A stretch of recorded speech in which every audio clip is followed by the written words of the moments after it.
পানি পান করা সুন্নত।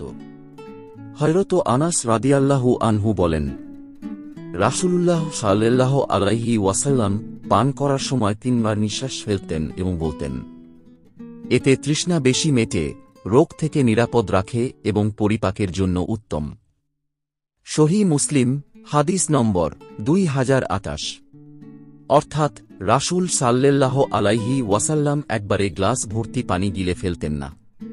তিনি 3 বার থেমে থেমে পান করতেন।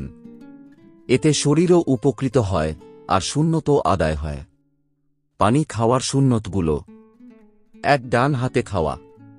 হাদিস, তোমরা ডান হাতে খাও, কারণ শয়তান বাম হাতে খায়। সহিহ মুসলিম 2020। 2. বিসমিল্লাহ বলা। যে কোন কাজ শুরুর আগে বিসমিল্লাহ বলা সুন্নত।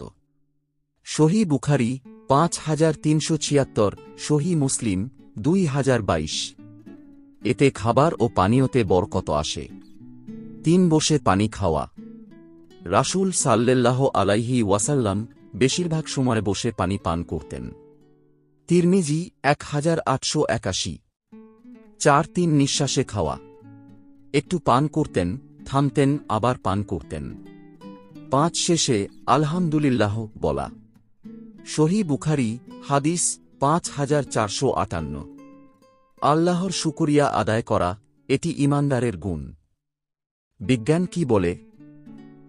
গবেষণায় প্রমাণিত, একবারে বেশি পানি খেলে পেটে চাপ পড়ে, হজমে সমস্যা হয়, কিডনি ক্ষতিগ্রস্ত হতে পারে। কিন্তু রাসূলের পদ্ধতি মানলে পানি ধীরে ধীরে শোষিত হয়, কিডনি ও লিভার ভালো থাকে, শরীরে ফ্রেশনেস আসে। যদি ভিডিওটি আপনার ভালো লেগে থাকে তাহলে একটি লাইক দিন, কমেন্ট করে আপনার মতামত জানান এবং এমন ইসলামিক ভিডিও পেতে সাবস্ক্রাইব করে পাশে থাকুন।